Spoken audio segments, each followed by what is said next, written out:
Hi friends, मैं मोहम्मद सरताज ARP education point में आपका स्वागत करता हूं। आज मैकेनिक्स में मोमेंट का सेकंड लेक्चर है। पार्ट 1 हो चुका है मोमेंट का, पार्ट 2 आज करेंगे हम लोग। इस लेक्चर के अंदर हम लोग मेनली 2-3 कॉन्सेप्ट यूज करेंगे, पढ़ेंगे, जो कि बहुत ही इम्पॉर्टेंट है मोमेंट चैप्टर में। जैसे एक है वैरिग्नान्स थ्योरम जो पढ़ेंगे, दूसरा पढ़ेंगे हम लोग प्रिंसिपल ऑफ मोमेंट, तीसरा है थोड़ा सा लीवर के बारे में पढ़ेंगे, है ना। तो ये 3 कॉन्सेप्ट हम लोग पढ़ेंगे। तो स्टार्ट करते हैं। सबसे पहले पढ़ेंगे वैरिग्नान्स थ्योरम, है ना। तो आज दोनों लैंग्वेज में रहेगा, हिंदी और इंग्लिश दोनों में। वैरिग्नान्स थ्योरम के बारे में पढ़ेंगे कि the theorem states that the torque of a resultant of 2 concurrent forces about any point is equal to the algebraic sum of the torques of its components about the same point। मतलब किसी निश्चित point से अगर कोई body है, उस पर जो टार्क मतलब मोमेंट ले लेंगे, उस बॉडी पर जो मोमेंट लगेंगे, उस बॉडी पर जो फोर्स लग रहे हैं, तो उसका किसी एक पॉइंट से मोमेंट लेंगे, तो उन मोमेंट्स का जो वैल्यू होगा उन फोर्सेस के रिजल्टेंट का मोमेंट लेने पर बराबर होगा, है ना। उनका अलजेब्रिक सम लेंगे तो 0 आ जाएगा। आगे पढ़ेंगे वैरिग्नान्स थ्योरम के बारे में। एक एग्जांपल है, बहुत बढ़िया, इससे क्लियर हो जाएगा। यहाँ पे एक वैरिग्नान्स थ्योरम का एक्सप्लेनेशन है। यहाँ पे एक्स वाई जेड, जैसे कि X axis, Y axis, Z axis है ना। यहाँ पे आर वेक्टर मतलब आर डिस्टेंस पे 4 फोर्सेस लग रहे हैं, F1 vector, F2 vector, F3 vector, F4 vector. अब यहाँ पे देखेंगे सारे फोर्सेस अलग अलग डायरेक्शन में हैं और ओरिजिन से आर डिस्टेंस पे हैं, मतलब आर वेक्टर पे। अच्छा, मोमेंट का फार्मूला हम लोग पढ़े थे। मोमेंट का फार्मूला क्या था? m=Fd, है ना। m=Fd।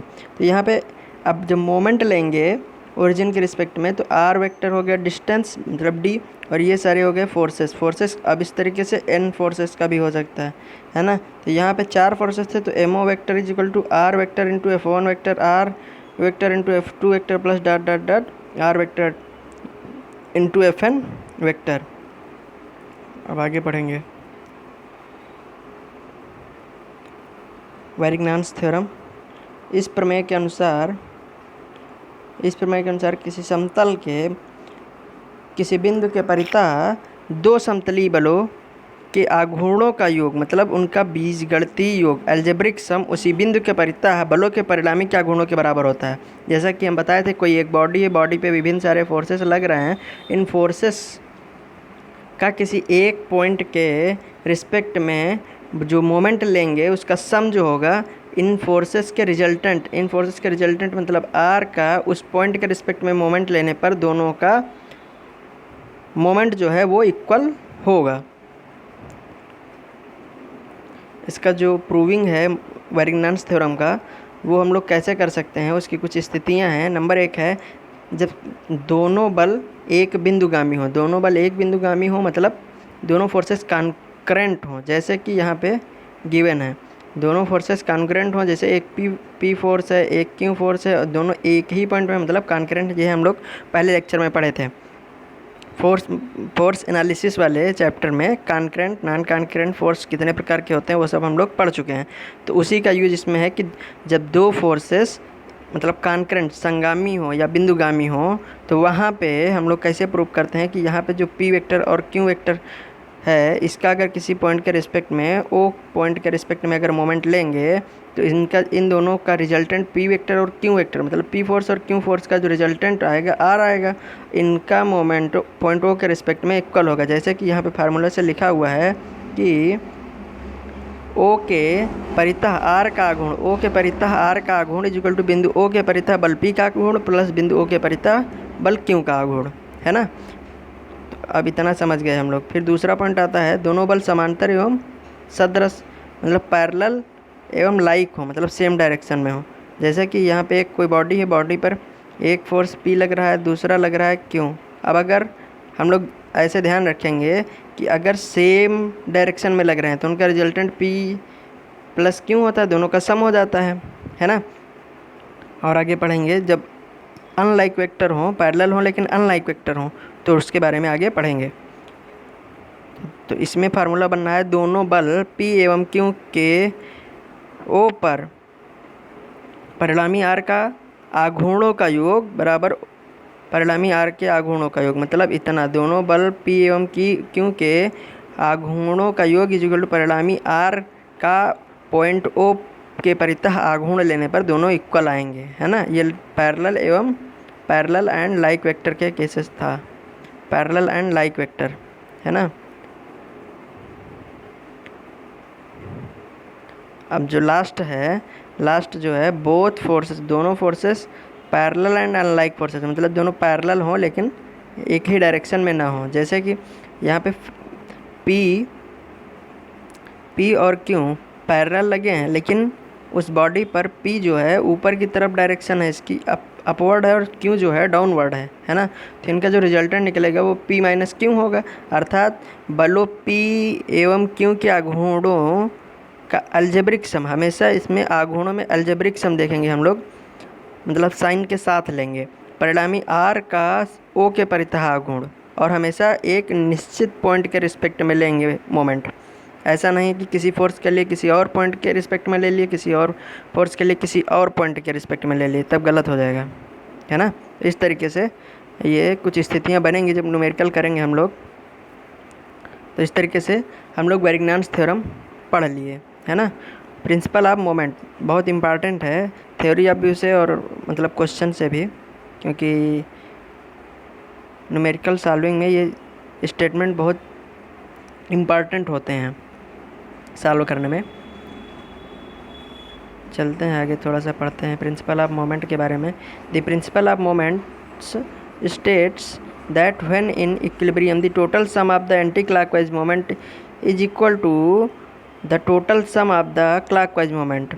मतलब कि कोई बॉडी है, बॉडी पर इक्विलिब्रियम कब होता है, जब उस पर नेट फोर्स जीरो होता है। अर्थात यहाँ पर anti clockwise moment is equal to sum of the clockwise moment, है ना। मतलब एंटी क्लॉकवाइज मोमेंट जो होगा वो क्लॉकवाइज मोमेंट के इक्वल होगा। When a system is stable और balance it is said to be in equilibrium. ये हम लोग पढ़ चुके हैं फर्स्ट चैप्टर में कि इक्विलिब्रियम होता कब है, उसी का यूज है इसमें। तो यहाँ पे हम लोग इतना समझेंगे कि कोई बॉडी है इक्विलिब्रियम में तब आएगा जब एंटी क्लॉकवाइज मोमेंट उसका क्लॉकवाइज मोमेंट के इक्वल होगा, है ना। तो यहाँ पे हम लोग इतना समझ लें, ये ध्यान रहना चाहिए। आगे ज़रा सा इसका देखेंगे एक एग्जांपल जो है, if see the balance the turning effect anti clockwise must equal the turning effect clockwise. मतलब कि यहाँ पे एक क्वेश्चन है, इसमें अब हमको निकालना है कि यहाँ पे इस पीवोट मतलब फिक्स पॉइंट के रिस्पेक्ट में ये एक लीवर है ना। यहाँ पे एक तरफ फोर्स लग रहा है 110 न्यूटन का, वो उस पीवोट से 2.2 मीटर अवे है ना। और दूसरी डायरेक्शन में उस पीवोट से एक तरफ है जो एक जानवर है वो 1.2 मीटर अवे है। यहाँ पे कितने न्यूटन का फोर्स लगाएंगे कि हमारा बैलेंस बना रहे, जो लीवर है वो बैलेंस रहे। तो इसके लिए हम लोग क्या करेंगे, anti clockwise moment is equal to clockwise moment, है ना। तो इसको सॉल्व कैसे करेंगे कि anti clockwise moment is equal to clockwise moment. अब क्लॉकवाइज मोमेंट के लिए हम लोग क्या करेंगे, जैसे क्लॉकवाइज मोमेंट ये बनना है तो इसका क्या होगा, F इंटू डी। तो F हो जाएगा 110 और D मतलब 2.2 मीटर, है ना। इसको इक्वल कर दो। और एंटी क्लॉकवाइज मोमेंट के लिए N मतलब कितने न्यूटन का है ये तो पता नहीं है, मान लिए F न्यूटन का लग रहा है, और डिस्टेंस कितनी है उससे 1.2 मीटर है। अब इससे यहाँ से F की वैल्यू निकाल लेंगे। इस तरीके से हमको पता हो जाएगा कि लीवर जो है ये कितने फोर्स इधर लगाने पर बैलेंस रहेगा, है ना। तो इस तरीके से न्यूमेरिकल में इसका यूज़ होगा। प्रिंसिपल ऑफ मोमेंट्स के बारे में अगर पढ़ेंगे हिंदी में, क्योंकि घुमाऊ आघूर्ण की प्रवृत्ति किसी पिंड को घुमाने की होती है। भाई जो आघूर्ण होता है, घुमाऊ आघूर्ण मोमेंट जो होता है, वो किसी बॉडी में क्या प्रवृत्ति करता है, मतलब कैसी क्वालिटी लाता है, तो वो होती है पिंड को घुमाने की, है ना। तो इसीलिए यदि किसी पिंड पर अनेक बल लग रहे हों, तो यदि किसी बिंदु पर आघूर्णों का बीजगणितीय योग शून्य है तो पिंड घूमने के संदर्भ में संतुलन में होगा, जैसा कि हम लोग ऊपर पढ़ चुके हैं, बलों का परिणामी शून्य होगा। जैसे कि समेशन ऑफ m 0। अब देखेंगे कि एक बॉडी है, बॉडी पर बहुत सारे फोर्सेस लग रहे हैं, बहुत सारे फोर्सेस लग रहे हैं, ये अगर इनका किसी एक डिफिनिट पॉइंट से के रिस्पेक्ट में मोमेंट लेंगे तो इनका सम जो होगा, इन फोर्सेस के मोमेंट्स का सम जो होगा वो 0 के बराबर होगा। जैसे कि यहाँ पे लिखा है summation of m is equal to 0, मतलब summation of moments is equal to 0। और तब बॉडी क्या होगी, संतुलन अवस्था में होगी, है ना। इसका जो रिजल्टेंट होगा तब शून्य होगा। एप्लीकेशन ऑफ मोमेंट्स के बारे में अगर हम लोग देखेंगे, एप्लीकेशन ऑफ मोमेंट्स ये होगा, एप्लीकेशन ऑफ मोमेंट्स में सबसे पहला होता है सिंपल लीवर, फिर होता है कंपाउंड लीवर, फिर होता है स्टील यार्ड, फिर लीवर सेफ्टी वैल्यू।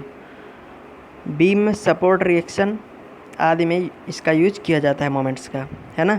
अब इतना तो समझ लिए कि ये मोमेंट्स के एप्लीकेशन हैं, लेकिन इनको हम लोग अगले लेक्चर में पढ़ेंगे डिटेल में। मतलब अब आज लीवर के बारे में हम लोग पढ़ेंगे। लीवर्स होते क्या हैं, उत्तोलक।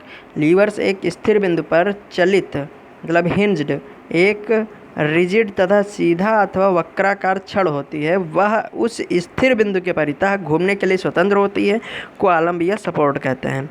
अच्छा, अब इसका हम एक पहले फ़ोटो देखेंगे। ये यहाँ पे एक स्थिर बिंदु मतलब हिंज, यहाँ पे ये एक हिंज पॉइंट हो गया। इससे दोनों तरफ क्या होता है, एक तरफ लोड लगाएंगे हम, इस तरफ लोड लगाए, है ना, और इस तरफ एफर्ट, मतलब एक जिस तरफ लोड, एक तरफ लोड लगाएंगे, एक तरफ एफर्ट लगाएंगे, है ना। इसके बारे में जब लीवर के टाइप्स में पढ़ेंगे तो और डिटेल में समझ में आएगा, है ना। इसका यूज होता है जैसे कम वेट लगा के, एक तरफ वेट लगा के किसी चीज़ को उठाना, ये होता है। लीवर का यूज कोई बल या प्रयास लगाकर, वही हुआ, कोई बल या प्रयास लगाकर प्रतिरोध को दूर करने अथवा बोझ उठाने में किया जाता है। मेनली इनका यूज जो होता है वो बोझ को उठाने में होता है ना। फलक्रम के एफर्ट एवं लोड की लाइन ऑफ एक्शन की परपेंडिकुलर डिस्टेंस लीवर आर्म्स कहलाती है। जैसे कि फलक्रम है, उसमें देखे थे फलक्रम एफर्ट एवं लोड की लाइन ऑफ एक्शन की परपेंडिकुलर डिस्टेंस लीवर आर्म कहलाती है। जैसे कि इसमें हम लोग देखे थे कि ये हो गया फलक्रम, ये हो गया फलक्रम।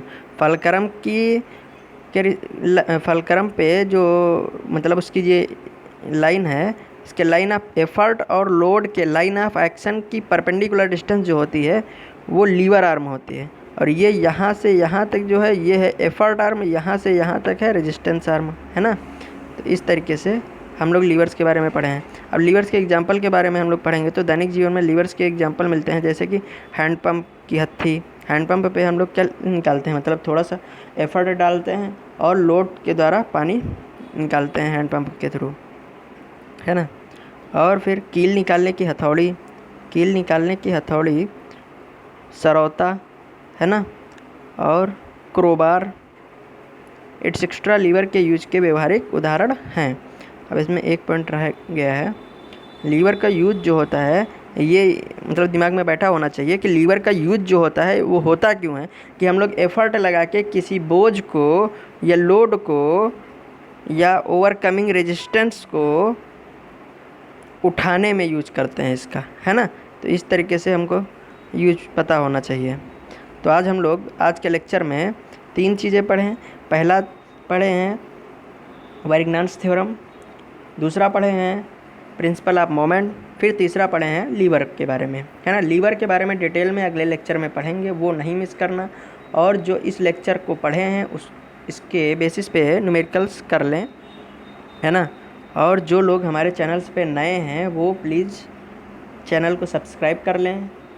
जो वीडियो देख रहे हैं वीडियो को लाइक कर लें, शेयर कर लें, कमेंट कर लें, कमेंट कर दें, जिससे ये होगा कि इम्प्रूवमेंट होगा। जो जिसको प्रॉब्लम है वो कमेंट कर सकता है।